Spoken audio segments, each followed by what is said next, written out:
बिस्मिल्लाहिर्रहमानिर्रहीम। अस्सलाम वालेकुम। आज हम अपना HTML CSS के कोर्स में दूसरी वीडियो रिकॉर्ड कर रहे हैं। तो आज दूसरे लेक्चर में हम बात करेंगे और सीखेंगे एक सॉफ्टवेयर को डाउनलोड करना और इंस्टॉल करना। जैसा कि आपको पता है कि पहले लेक्चर में हमने बेसिक पढ़ी थी, नोटपैड में कोडिंग करना सीखी थी। लेकिन क्योंकि अब वो एक पुराना तरीका हो गया और आजकल कोडिंग ज़रा फास्ट हो गई है, तो उसके लिए हमें फिर एक ऐसा टूल इस्तेमाल करना पड़ता है जिसमें हमें बेसिकली कुछ फ़ाइल हैंडलिंग में मदद मिल जाती है और ज़्यादा मदद अपना कोड लिखने में मिलती है। जैसा कि हमारे पास जब हम नोटपैड में लिखते हैं तो हमें स्टार्ट टैग के साथ एंड टैग भी खुद ही लगाना पड़ता है और उसकी आइडेंटिफिकेशन वगैरह का भी ध्यान रखना पड़ता है कि कौन सा ब्लॉक कहाँ से शुरू हो रहा है और कहाँ पर ख़त्म हो रहा है। तो आज हम जो टूल एक डाउनलोड करेंगे और उसको इंस्टॉल करेंगे और उसमें जब हम काम शुरू करेंगे तो इंशाल्लाह ताला आपको बेहतर महसूस होगा और उसमें काम करने में मज़ा भी आएगा और उसमें हम काम तेज़ भी कर सकते हैं। तो चलें शुरू करते हैं। फिर सबसे पहले हम गूगल क्रोम पर जाएंगे, आपके पास जो भी ब्राउज़र है उसमें जाएंगे, ठीक है जी। और उसमें जाके हम गूगल के ऊपर टाइप करेंगे VS कोड डाउनलोड, ठीक है। इसको एंटर करेंगे हम तो हमारे पास ये काफ़ी सारे लिंक्स आ जाएंगे, जिनमें से किसी भी एक लिंक पर जो कि उनका ऑफिशियल लिंक है उसको क्लिक करेंगे। हमने इस वाले को क्लिक किया और यहाँ पर काफ़ी सारे वर्जन्स मौजूद हैं।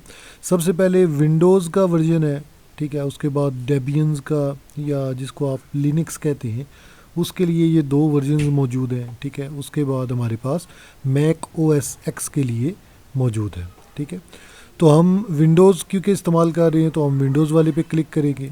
इसको हम क्लिक करते हैं और उसको डाउनलोड पे लगा देते हैं। तो ये देखें, ये हमारी फ़ाइल डाउनलोड होना स्टार्ट हो गई है। तकरीबन 98.6 MB की फ़ाइल है और ये तकरीबन 2 मिनट के अंदर मेरे पास जो है वो डाउनलोड हो जाएगी। तो आपका इंटरनेट कनेक्शन जिस स्पीड पे है उसी के हिसाब से फिर आपके पास डाउनलोड होगी। तो स्टूडेंट्स, बात करते हैं कि इसको इंस्टॉल करने का फ़ायदा क्या होगा हमें। एक तो ये फुल फ्लेज IDE है जिसमें हम किसी भी लैंग्वेज का कोड लिख सकते हैं। तो अभी क्योंकि फ़िलहाल हम HTML का काम कर रहे हैं तो इसमें HTML ऑटोमेटिकली ये सेव कर देगा हमारी फ़ाइल को, हमें उसको बाकायदा HTML वगैरह लगाने की ज़रूरत नहीं पड़ेगी। दूसरा, इसमें हम पाइथन का कोड कर सकते हैं, C++ का कोड कर सकते हैं, ठीक है जी।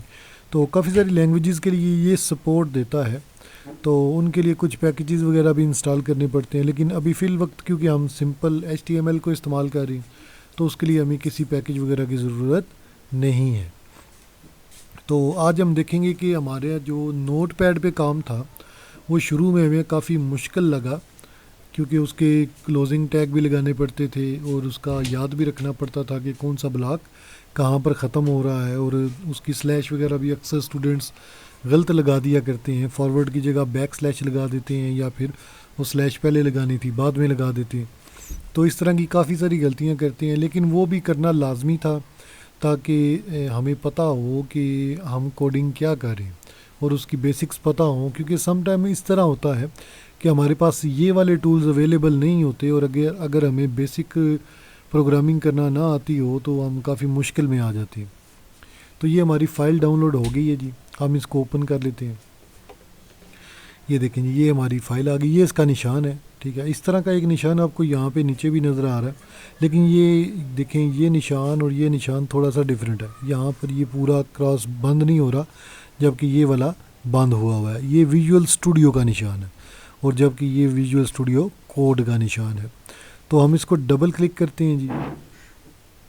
डबल क्लिक करेंगे तो हमारे पास ये इसका सेटअप ओपन हो जाएगा। हम इसको एक्सेप्ट करेंगे और नेक्स्ट कर देंगे, फिर नेक्स्ट कर देंगे, ठीक है, फिर नेक्स्ट कर देंगे और यहाँ पे इसको क्लिक करेंगे कि हमारे डेस्कटॉप के ऊपर एक आइकन भी बना दो, ठीक है, ताकि हमें आगे पीछे जाने की ज़रूरत ना पड़े, उसको सर्च करने की ज़रूरत ना पड़े। नेक्स्ट करेंगे और इंस्टॉल पे क्लिक कर देंगे। अब ये हमारे कंप्यूटर के अंदर इंस्टॉल होना शुरू हो गया। इसकी स्पीड जो होती है वो आपके कंप्यूटर की स्पीड पर डिपेंड करती है। मेरे कंप्यूटर में ये जितने टाइम में होगा, हो सकता है आपके पास उससे कम टाइम में हो या ज़्यादा टाइम में हो, तो इससे कोई आपका घबराने की ज़रूरत नहीं है। तो ये जो ही हमारा इंस्टॉल हो जाएगा, साथ ही हम इसको फिर सेटअप करेंगे।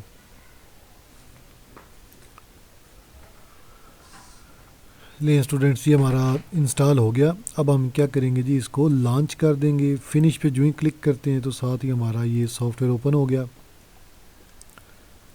लें जी, ये हमारा विजुअल स्टूडियो कोड हमारे यहाँ पर आ गया। अब इसमें आप मुख्तलिफ़ किस्म की थीम्स रख सकते हैं। अगर आपको डार्क थीम पसंद है, यानी कि यही वाली थीम है जो ये, अगर आपको पसंद है तो आप इसी को सिलेक्ट कर सकते हैं। वरना अगर आप लाइट मोड में करना चाहते हैं, ठीक है, तो इसमें मैं क्योंकि डार्क मोड यूज़ करता हूँ तो मैं इसी को सिलेक्ट करूँगा। ठीक है जी, और हम वेलकम को बैक कर देते हैं। तो यहाँ पे हमारे पास ये पूरा हमारा इन्वायरमेंट ओपन हो गया। ठीक है जी, हम इसको ख़त्म करते हैं। तो ये देखें जी, हमारे पास मुख्तलिफ़ किस्म की यहाँ पर शॉर्टकट्स भी हैं।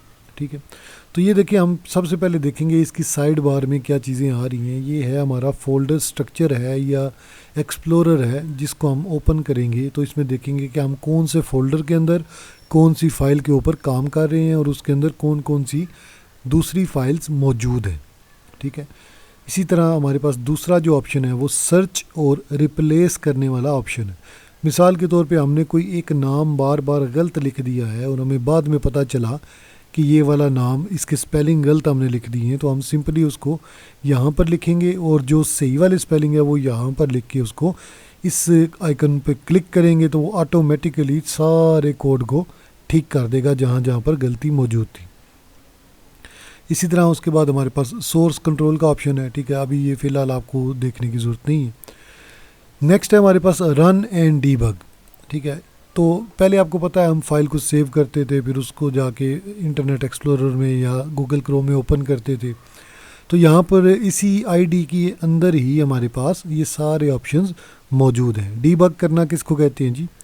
डीबग क्या, अब ये आपको कोई छोटा सा कीड़े का निशान नज़र आ रहा होगा। बग जो होता है वो एक हशरात को या कीड़े को कहते हैं। ठीक है, तो प्रोग्रामिंग में जो बग होता है उसका मतलब होता है कि हमारे कोड के अंदर कोई गलती मौजूद है जिसकी वजह से हमारा कोड सही काम नहीं कर रहा।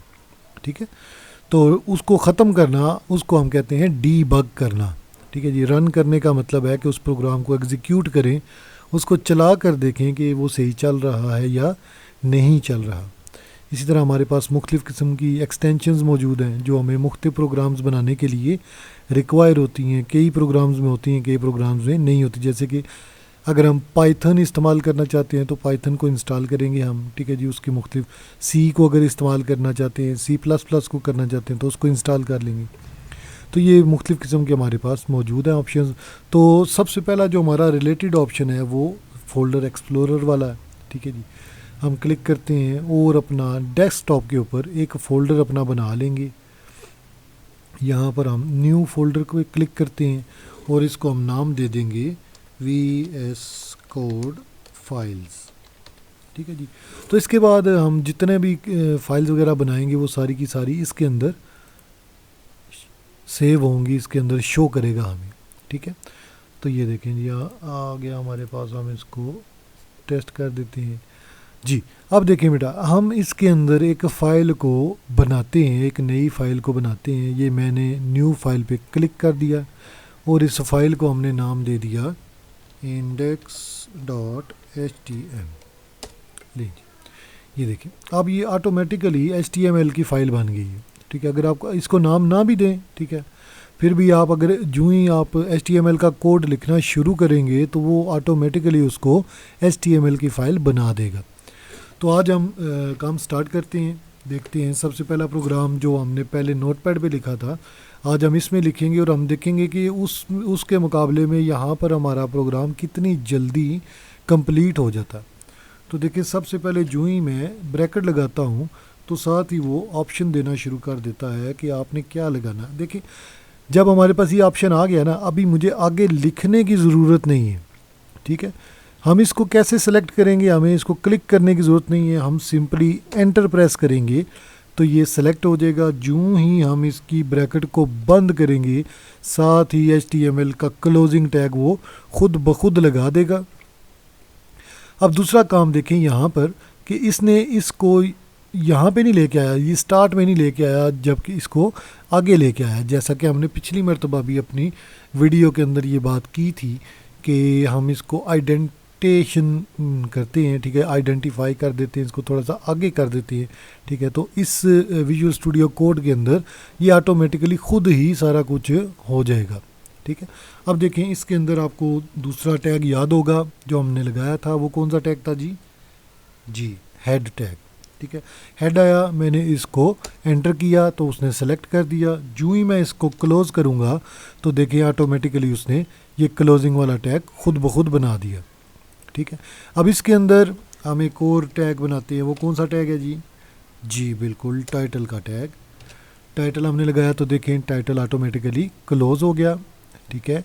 और उसके बाद नेक्स्ट अगला टैग आपको याद होगा, हेड के बाद बॉडी टैग आएगा हमारा। गुड, शाबाश।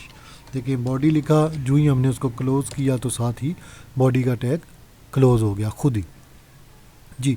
अब हम फटाफट इसके अंदर प्रोग्रामिंग करते हैं। हम इसको लिखते हैं my first page on VS code, ठीक है। ये हमने उसको टाइटल दे दिया जो कि यहाँ पर शो करेगा जब हमारी फ़ाइल चलेगी, ठीक है जी।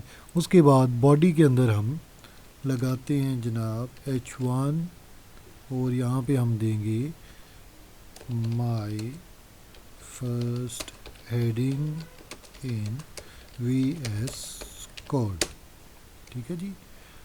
उसके बाद नेक्स्ट आ जाते हैं हम H2 लगाते हैं my second heading in VS code, ठीक है जी। तो अभी तक हम इतना ही काम करते हैं। मैं Ctrl+S करके इसको सेव करता हूँ और हम रन पे चलते हैं और रन एंड डीबग को क्लिक करते हैं। वो पूछ रहा है कि कौन से ब्राउज़र के अंदर आप उसको चलाना चाहते हैं। तो देखिए हमारे पास वेब ऐप क्रोम भी मौजूद है जिसको हम गूगल कहते हैं, और एज भी मौजूद है जो विंडोज़ के साथ माइक्रोसॉफ्ट का आता है। तो हम इसको क्रोम में खोलते हैं जो कि हमारा जाना पहचाना है जी। बेटा देखें, ये देखें जी जनाब, हमारी सबसे पहले जो हमने लिखी थी टाइटल वो यहाँ पर आ रहा है जो कि हमारे पेज को बताता है कि हमारा पेज इसका नाम क्या है और ये किसके मुतल्लिक है। दूसरा हमारी ये फर्स्ट हेडिंग H1 आ गई और उसके बाद सेकंड हेडिंग यहाँ पर आ गई। तो ये था आज का हमारा लेक्चर जो कि विजुअल स्टूडियो कोड पर था, और उसमें हमने विजुअल स्टूडियो कोड में अपनी प्रोग्रामिंग करना शुरू की, अपनी डिज़ाइनिंग करना शुरू की। उम्मीद करता हूँ कि आप लोग सेम इसी तरह इसको फॉलो करेंगे, इसको डाउनलोड करेंगे और इसको इंस्टॉल करेंगे और इस पर काम करेंगे और अपनी आउटपुट्स मुझे बताएंगे, ठीक है। मिलते हैं इंशाल्लाह नेक्स्ट लेक्चर में। नेक्स्ट लेक्चर में हम अपना एडवांस वेब डिज़ाइनिंग की तरफ चलेंगे। इनको डिज़ाइन करना, इनके कलर्स वगैरह करना, टेबल्स, लिस्ट, ये सारा कुछ हम बनाना सीखेंगे, ठीक है जी। नेक्स्ट तक के लिए अल्लाह हाफिज़, अस्सलामु अलैकुम।